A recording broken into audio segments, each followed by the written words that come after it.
Welcome viewers, design Bangla IT চ্যানেলে আপনাকে স্বাগতম। তো বন্ধুরা, আজকে আমি খুব সুন্দর একটা ছোট্ট একটা টিউটোরিয়াল নিয়ে আপনাদের সামনে হাজির হলাম। তো আজকে ব্যানার বিষয়ে আমি আপনাদেরকে আজকে একটা পূর্ণাঙ্গ একটা ধারণা দিতে চাই।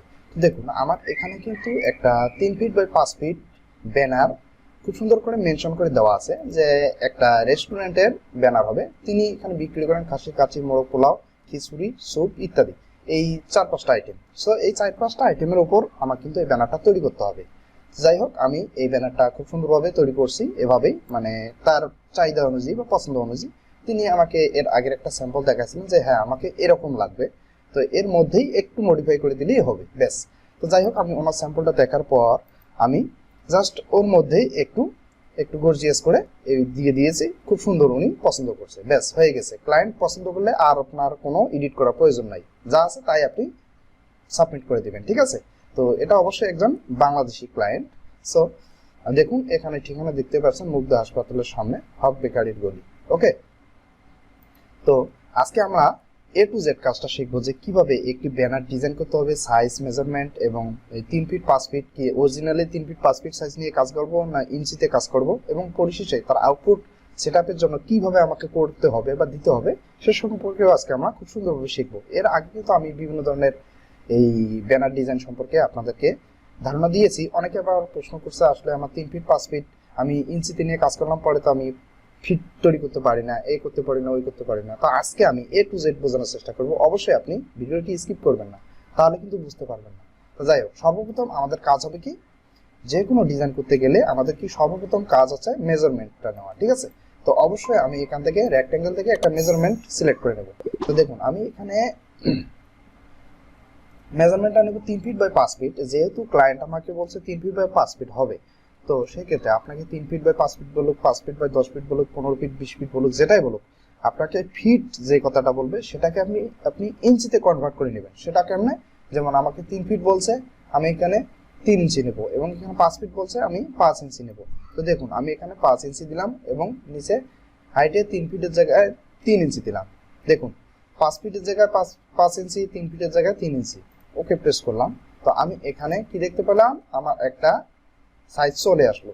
এখন এই সাইজটাকে আমি রেক্ট্যাঙ্গেলে পরিণত করব। রেক্ট্যাঙ্গেল থেকে আমি এটা স্টকে নিয়ে আসি। স্টকে নিয়ে আসার পর এটা আসলে মার্জিন বা আপনার অফসেট পাথ দেওয়ার প্রয়োজন নাই, তবে অফসেট পাথ এই কারণে দিবেন যে আপনার যাতে এই যে লেখা বা ডিজাইনগুলো ওই অফসেট পাথের ভিতরে থাকে, তাহলে কিন্তু আপনার ডিজাইনটা খুব সুন্দর মডিফাই হয়, ঠিক আছে। তো এই কারণে আমাদের অফসেট পাথ নেওয়া, তাছাড়া অফসেট পাথের কোনো কাজ নেই। আমি অবজেক্ট মেনু থেকে অফসেট পাথ নিয়ে আসি। ওকে, ইন্টারপ্রেস, দেন মাইনাস। আমি 5 mm নিতে পারি বা 10 mm, যেটাই নেন কোনো সমস্যা নেই। আমি 5 mm নিলাম। ওকে, এখন এটাকে কন্ট্রোল 5 দিয়ে আমি ম্যাগনেট করে নিলাম। জাস্ট কন্ট্রোল 2 দিয়ে লক করে নিলাম, যাতে আমার এগুলো মুভ না হয়। ওকে, তো আমাদের কিন্তু ডিজাইনার সম্পর্কে আমার অনেকেরই ধারণা নেই যে সে তো ডিজিটাল পিভিসি ব্যানার তৈরি করে, সে তো অফসেট প্রিন্টিং এ কাজ করে, সে তো এজেন্সিতে কাজ করে। আসলে ডিজাইনার বলতে একটা মহাসমুদ্রের মতো, আপনাকে যে কোনো কাজ দিলে সেটাকে না বলা যাবে না, আপনাকে অবশ্যই চেষ্টা করতে হবে, না পারলেও চেষ্টা করতে হবে।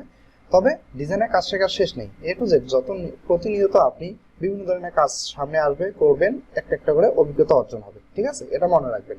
তো যে কোনো কাজ আপনাকে অবশ্যই চেষ্টা করতে হবে। তো দেখুন, এখানে আমাকে একটা সলিড দেওয়া হয়েছে। সেটা কি, ওনার কাজটাই হচ্ছে সলিড, এভাবে লাল রঙের থাকবে। তো আমি এটাকে একটা কাজ করতে পারি, জাস্ট এটাকে একটা আমি ডাবল কপি করি, control C F double copy করে জাস্ট এটাকে আমি একটা রেড কালার ব্যাকগ্রাউন্ড দিয়ে দেই। ওকে, রেড কালার ব্যাকগ্রাউন্ড নিয়ে নিলাম, ব্যাস। এটাকে এখন আমি কন্ট্রোল 2 দিয়ে লক করে রাখি, হয়ে গেল আমার কপি ব্যাকগ্রাউন্ড।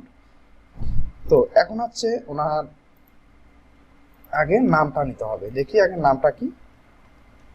নামটা কি আমি এখানে কপি করে নিয়ে আসলাম। এখানে আমি দেখতে পাচ্ছি বাংলার ঐতিহ্য মুঘল বিরিয়ানি, এটা কিন্তু ওনার দোকানের নাম, ঠিক আছে, বাংলার ঐতিহ্য মুঘল বিরিয়ানি। ব্যাস, আমি এটাকে খুব সুন্দরভাবে এখানে সেট আপ করে দিলাম। আমি কিন্তু টাইপ কিছু করব না, কারণ টাইপ করতে গেলে আরো সময় লাগবে, যেহেতু আমার এগুলো রেডিমেড তৈরি করা আছে। তো দেখুন, এখন আমি করছিলাম কি, এখানে একটা সাদা বর্ডার দিয়েছিলাম। সেই বর্ডারটা কিভাবে দিয়েছিলাম, এই রেক্ট্যাঙ্গেল থেকে আমি জাস্ট এখান থেকে একটা করছিলাম কি, সোজা একটা বর্ডার টেনে নিয়েছিলাম। এভাবে দেখুন এখানে জাস্ট ছোট্ট করে একটা বর্ডার দিয়েছিলাম, বর্ডারটা একটু মোটা হয়ে গেল মনে হয়, তো একটু ছোট করে নেই বর্ডারটা।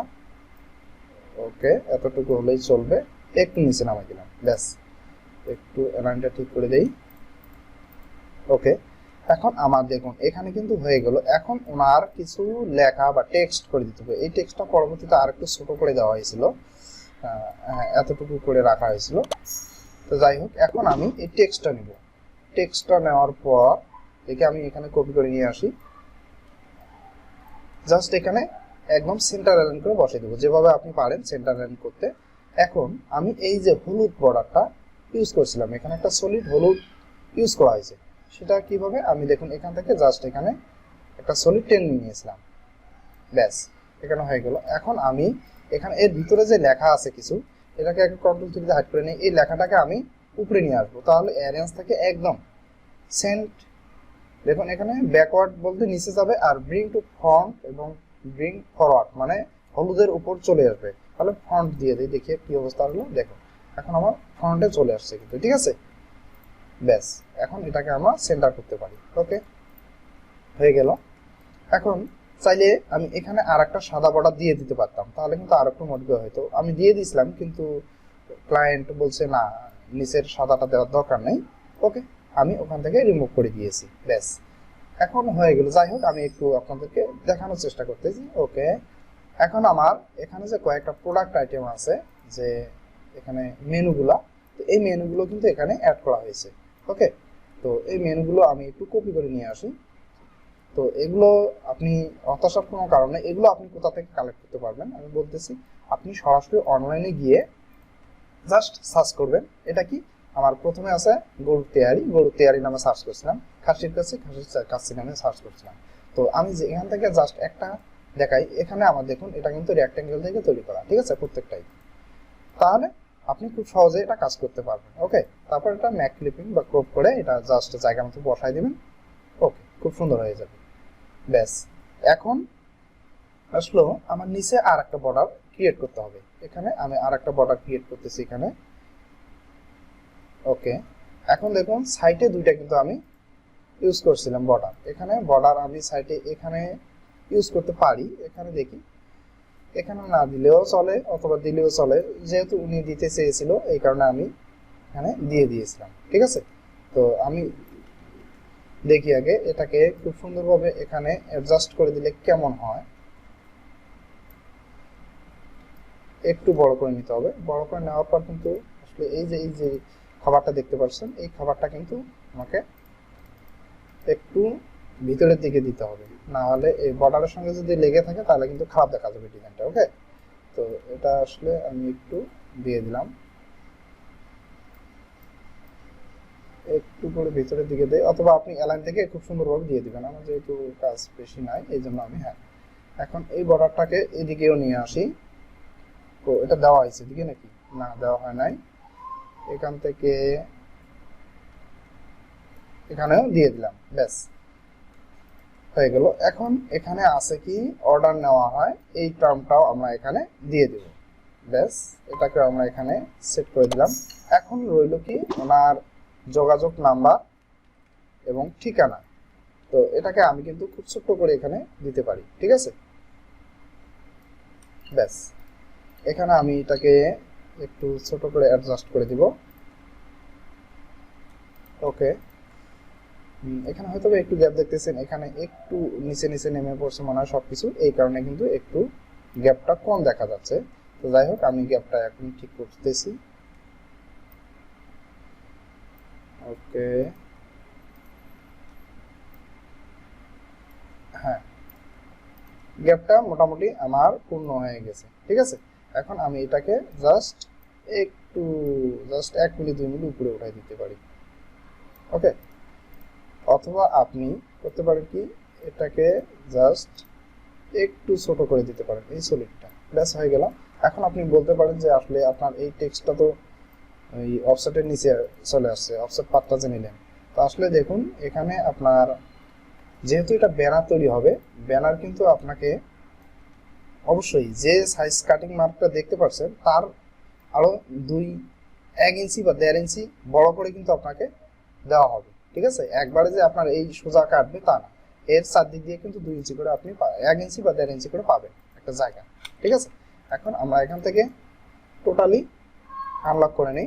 আনলক করে নেওয়ার পর দেখুন এখানে কিন্তু আমার এটাও হলো, এটা থেকে আমি এটা জাস্ট কপি করে আপনাদের দেখালাম যে শেপগুলো আমি কিভাবে নিয়েছিলাম বা কিভাবে কাজ করছিলাম।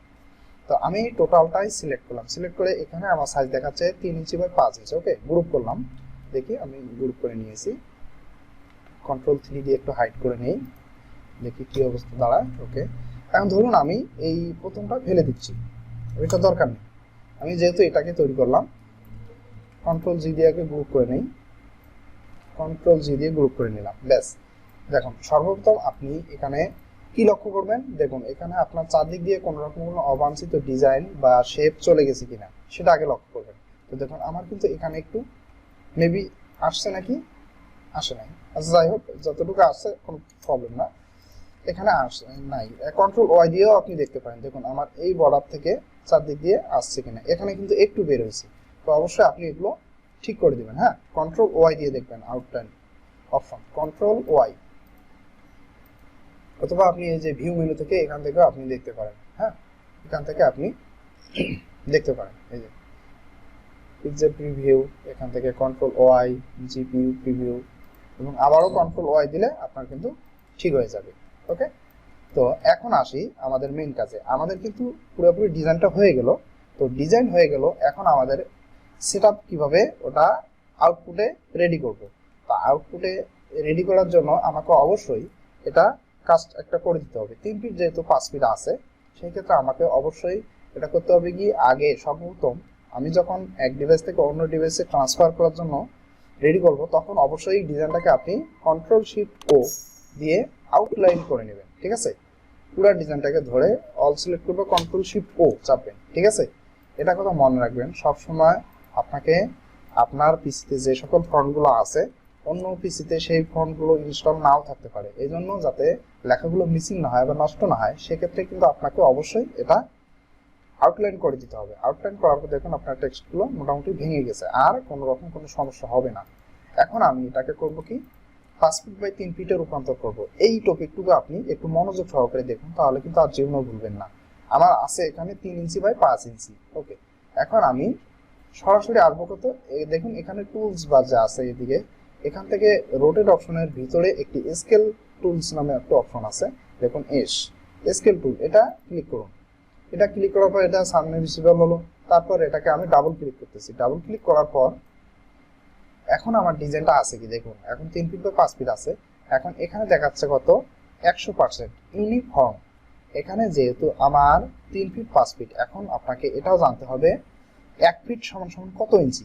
1 ফিট সমান 12 ইঞ্চি, এটা মনে রাখতে হবে। তাহলে 1 ফিট সমান 12 ইঞ্চি যদি হয়, তাহলে 12 ইঞ্চি, তাহলে 3 ফিট সমান কত ইঞ্চি হবে, 3 বারং 36 ইঞ্চি। তাহলে 1 ফিট সমান 12 ইঞ্চি হলে 5 ফিট সমান 5 বারং 60। তাহলে এখানে দেখতে পাচ্ছেন আপনি 12 ইঞ্চি 1 ফিট, তাহলে আমরা এখানে অবশ্যই 1200% দিলে এটা আমি পূর্ণাঙ্গ একটা ফিট হিসেবে পাচ্ছি। তাহলে আমি 1200 দিতেছি, 1200। এখন ওকে প্রেস করলাম। ওকে প্রেস করার সঙ্গে সঙ্গে আমার ডিজাইনটা কিন্তু ঠিক 5 ফিট বাই 3 ফিট সাইজে হয়ে গেছে। তো দেখি আমি একটু রিডিউস করতেছি, রিডিউস করে দেখি আমার সাইজটা কি অবস্থা আছে। দেখুন আগে দেখুন আমার টেক্সটগুলো কি অবস্থায় ছিল এবং এখন কি অবস্থা আছে। এখানে দেখুন আমার টেমপ্লেটে এখানে দেখুন 60 ইঞ্চি বাই 36 ইঞ্চি হয়ে গেল। ওকে, তাহলে এখানে আর কনফিউশনের কোনো কিছুই নাই, আর আপনার প্রশ্ন করারও কোনো রকম কোনো এখানে জায়গা নেই, কারণ আমি এমনভাবে আপনাকে বুঝালাম যে আপনার না বোঝার কোনো সুযোগ নাই। তো ঠিক এভাবে আপনি কিন্তু রেডি করবেন ব্যানারগুলো। যদি আপনি এখন আপনি বলতে পারেন যে আমি ফিট আকারেই ডিজাইন করলাম, তাতে কি সমস্যা? তা ফিট আকারে ডিজাইন করলে কোনো সমস্যা নেই, আপনি ফিট আকারে ডিজাইন করতে পারেন, কিন্তু কোনো এক সময় আপনার সমস্যা হতে পারে। সেটা কি, আপনাকে যদি বলা হয় আমার 150 feet by 200 feet banner design হবে, অনেক বড় ব্যানার, মানে ব্যাকড্রপ ব্যানারগুলো যে হয় ম্যাগাজিন অনুষ্ঠানে, তো ওখানে মানে 50 ফিট 100 ফিট হয়। তো সেক্ষেত্রে আপনি যদি 50 ফিট বাই 100 ফিট একটা এরিয়া নিয়ে কাজ করেন, সেখানে আপনার তাহলে কি হবে, এই স্ক্রিনটা অনেক ছোট করে এত বড় একটা ডিজাইন করবেন, পরবর্তীতে প্রিন্ট হওয়ার পর দেখবেন আপনার লেখা বা ডিজাইন কুচকাই গেছে, বেসকাই গেছে। সেক্ষেত্রে আপনাকে কিন্তু একটা ধরা খেতে হবে। এই কারণে আমি বলবো যে আপনি সবসময় যে কোনো হোক না কেন ডিজাইন, আপনার ব্যানারের ক্ষেত্রে আপনি সবসময় ইঞ্চিতে কাজ করবেন। ইঞ্চিতে কাজ করার পর আপনাকে যতটুকু সাইজ উনি চাবে ঠিক তার উপর ভিত্তি করে আপনি জাস্ট রেজুলেশন এই স্কেল বা ফিটের সাহায্যে আপনি দিয়ে দিবেন, তাহলে আপনার আগের সাইজে চলে আসবে। মানে আপনি যত ফিটে চাচ্ছেন তত। যেমন আমি এখানে 3 ফিট বা 5 ফিট কাজ করব, তাহলে 3 ইঞ্চি 5 ইঞ্চি কাজ করছি এবং পরবর্তীতে 1200 স্কেল দিয়েছি। এখন আমার সেই আগের 60 ইঞ্চি এবং 36 ইঞ্চি মানে 5 ফিট বাই 3 ফিট সাইজ হয়ে গেছে। এখন আমরা এটাকে সরাসরি আউটপুটের জন্য দিয়ে দেব। এখন আপনি বলতে পারেন চারদিক দিয়ে কি ওভার বা ব্লিট মার্ক দিতে হবে কিনা। না, এখানে ব্যানারের ক্ষেত্রে আপনার এগুলো কোনো দেওয়ার দরকার নেই। আপনি জাস্ট এভাবে রেডি করছেন গ্রুপ করে আউটলাইন করে, জাস্ট আপনি এটাকে আউটপুট দিয়ে দিবেন। দেওয়ার পর ওনারা যখন পিভিসি হাউসে ডিজিটাল প্রিন্টে যাবে, যাওয়ার পর এটাকে শুধু তারা করবে কি, এখানে যে ব্ল্যাক টেক্সটগুলো দেখতে পাচ্ছেন এই ব্ল্যাক টেক্সটগুলো ওনারা করবে কি সেম কালার ফিল কালার। এখানে ব্ল্যাক টেক্সট যেগুলো আছে সেগুলো ধরলো, ধরার পর সবগুলোকে কিন্তু এখানে মেবি করতে পারে 90%, 90%, 90%, আর এটা আছে 100%। ব্যাস, এটাকে ব্ল্যাকগুলো জাস্ট 90% করে দিবে, ঠিক আছে, আর কিছুই না, এখানে হয়ে গেল। আর এখানে কিন্তু আর কোনো ওভারস্টক টভারস্টক কিছুই দেওয়ার দরকার নেই, কারণ এখানে সুট যাওয়ার কোনো সম্ভাবনা নেই। আপনি যা দিবেন ডিজাইন তাই প্রিন্ট হবে। ওকে, জাস্ট ব্ল্যাকটাই শুধু সবগুলো 90-90 করে ব্ল্যাক 100 দিয়ে দিবে, ব্যাস। এখন আপনি এটাকে দিয়ে দিন। দিয়ে দিন কিভাবে, আপনি সর্বপ্রথম আপনাকে সেভ করতে হবে। এখন এখানে সেভের ব্যাপার আছে, অনেকে আবার অনেক সিস্টেমের কথা বলে যে আপনি কি সিস্টেমে সেভ দিতে চাচ্ছেন বা কিসে সেভ দিতে চাচ্ছেন। আপনি যেটাতেই রেডি করেন না কেন, এআই, পিডিএফ, ইপিএস রেডি করুন। আর পরবর্তীতে যখন তারা আউটপুট সেটআপ ওই মিডিয়া মেশিনে ওঠাবে তখন টিআইএফ একটা অপশন আছে। আমার এখানে পিডিএফ এ কাজ করছি বলে এখানে আর অপশনটা আসে নাই। তো যদি এআই তে কাজ করতাম তাহলে কিন্তু আমার ওই টিআইএফ অপশনটা আসতো। আর অথবা আরো একটা ব্যাপার আছে, যদি আমার ওই মেশিনগুলো মিডিয়া মেশিনগুলো এই পিসির সঙ্গে কানেক্ট থাকতো তাহলে কিন্তু আমার এই টিআইএফ অপশনটা আসতো, আর কোনো সমস্যা থাকতো না। যাই হোক, পিডিএফ দিয়েও তোলা যায় মেশিনে, এটা কোনো সমস্যা না। আপনি যে মোডে রাখেন না কেন, যে ফরম্যাটে রাখেন না কেন, আপনি সেভ দিবেন, ব্যাস। সেভ দিলেই আপনার কিন্তু কাজটা হয়ে গেল। তাহলে বন্ধুরা, আমি আশা করি আপনারা যে কোনো ব্যানার ডিজাইন বা বিলবোর্ড এবং অন্যান্য কিছু ফুড মেনু ইত্যাদি যে আপনি ব্যানারগুলো ডিজাইন করবেন, তো সর্বোপরি আপনি কিন্তু ইঞ্চিতে কাজ করবেন। ইঞ্চিতে কাজ করার পর জাস্ট এটাকে স্কেলে কাজ করবেন এবং সরাসরি এটা ফিটে পরিণত হয়ে যাবে। তো ধন্যবাদ। আজকে এই ভিডিওটি কেমন লাগলো অবশ্যই কমেন্ট বক্সে আপনার সুন্দর মন্তব্য জানিয়ে দেবেন। ভালো থাকুন, সুস্থ থাকুন, গুড বাই।